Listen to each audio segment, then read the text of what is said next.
When we saw you guys coming over the horizon, it was like, oh God, we've been saved. It was the most amazing feeling because we honestly did not believe that we would survive another 24 hours in the current situation. We had no idea what to expect, but when we saw that big gray ship coming, it was just relief. It was. We thought we had it bad during the entire trip, and then that 24 hours of being towed. Kid you not, that was the scariest moment in the entire trip. And when we saw you guys, it was like, are we gonna be saved? Because it's been a couple hours, and then when we saw you on the horizon, we were just like, yes! They're here! And then when we heard you, and you're like, seen him, we're just like, can you hear us? And they're like, yes, we can. And we're just like, we're being saved. And then you kept going past us. And we had to call your bridge and say, do you realize that we're in your stern starboard and you have passed us? And they said, yes, that's part of our procedure. And I said, okay. We're going to make it. Because after so many times of having people turn away from us after hearing us, we're just like, please, realize that we're still here. And when it was confirmed, we were just like, okay, just checking. Everybody on the ship knew because they were doing their job outside. Eternally grateful. So tell me about the plan of the trip. When y'all started out, where you started and what was the plan for the trip? We started in Honolulu, Hawaii. On May 3rd, 2017. Yep. And we planned a roughly 18-day moderate cruise speed trip to Tahiti, Moarea, and Papeete. And from there, we wanted to actually just travel around the 20,000 or so islands in the South Pacific. We expected the trip to take roughly 6 months because by November, you have to leave that area for hurricane season. So we knew that we would be back in Hawaii by October. Yeah. And when did things go south? When did y'all? The first night. The first night. We got into a Force 11 storm, and it lasted for 2 nights and 3 days.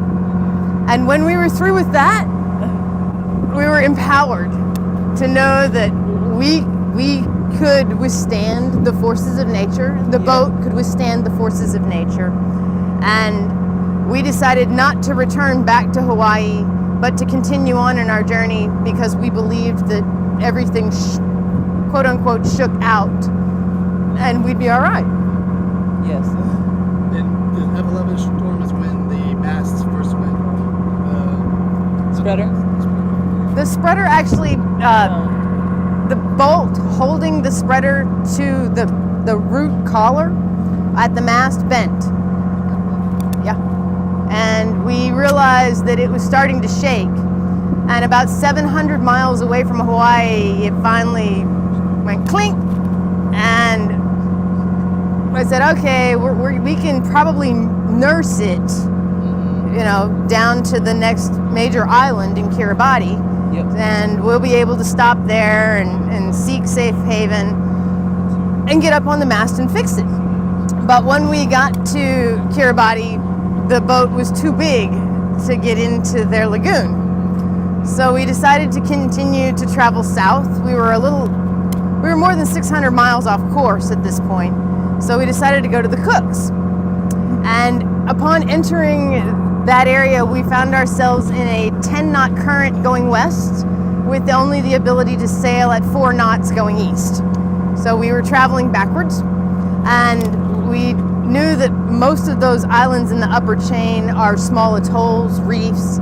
But we decided to turn around and go back north, whereupon we got into a white squall. And it was a pretty serious, around the end of May 25th. And the storm had dropped copious amounts of water, and it flooded the cockpit, which actually ended up flooding the ignition and the starter for the boat. So we no longer had that ability to start the motor. And we got pushed into what's called the Devil's Triangle. It is an area at 160 west and about 0 degrees at the equator, where boats go in, but they very rarely come out. And if they do, there are no people on them. And we learned that that was a tiger shark location. And the tiger sharks figured that we had entered their living room and we were not leaving fast enough. And they decided to let us know it was time to proceed forward. But us being the landlubbers that we have been and the greenhorns in the sailing world did not understand their language. Not at all. When did y'all realize y'all weren't going to going to Tahiti? When was that realization? The 10 knot current. Before we turned. Before we turned around to come back north. Yeah. Yeah, May. Still in May. When I went all night pointing east and going west, and she was like, we're not going the right direction. And it wasn't until her shift, when she was during the day, and she was like, we've been pointing east this entire day, going west. And I was like, thank you, because I thought I was going crazy. How did y'all survive? Like, obviously y'all brought supplies. Tell us about that. We had 2 water makers, and the first one failed. And we put the second one in, and then ended up cobbling pieces from the first one to make the second one work. And we had been told by people who had sailed this route before that you could run into some serious problems, and if we thought we only needed a month of food to pack 3, and we figured we might need 3 months of food, so we packed at least 6. I thought if we judiciously spared our supplies would last a year, and we've used 90% of them in 6 months. Yep. And what was that food? We had dry goods. Yes. We found that cans don't work. So beef jerky, oatmeal, rice, pasta, dried fruits, nuts, pretty much a vegan and vegetarian diet is what we survived on. Yes. We did run out of dog food, and the dogs turned out to really like human food. A lot. No humans. I'm thinking the sharks. What has been, I mean, obviously you were so happy when you saw us and you knew you weren't going to be stranded. What was your emotions going through you when you stepped foot on a ship? I saw y'all come off, y'all gave each other a hug as soon as y'all took the life jackets off. Tell me what those emotions were when you were going through. How do you describe the color blue to a blind man? I mean, how could you describe it to people who really, really want to know? It's relief and elation and joy. and utter sadness, because that was our life. That was home. She built that for the last 2.5 years. It was a reefed boat, and she Made some. made Oh, my hair in your mouth. What are you eating on me? everything. But You were sad to see the boat go. Tell me about that. okay, like I was saying, she spent 2.5 years building that boat, and everyone was laughing at her, saying, "Oh, this is not what you do." But she knew in her head, it's like, this is mine. This is my life. People told me throughout my entire life I couldn't do anything. Here I am. Like, she couldn't, like, Nah. okay. Don't go there. She took something that was broken and made it whole. It saved our lives multiple times throughout this whole entire trip. And the utter despair of having to leave her. So yeah, we were really relieved that you guys were here, but Nymphy was our baby. And she's strong, and we have the bilge on, and we're just hoping to get her back. Got a few more questions.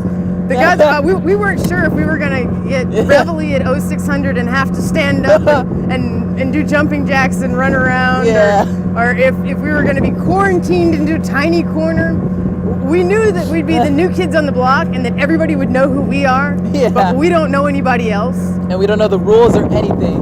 And we knew that stories would fly that had nothing to do with the actual truth, and that people would come up to us, kind of sideways and be like, "We heard you're from China." And I'm like, "No, No, we're not no." from China."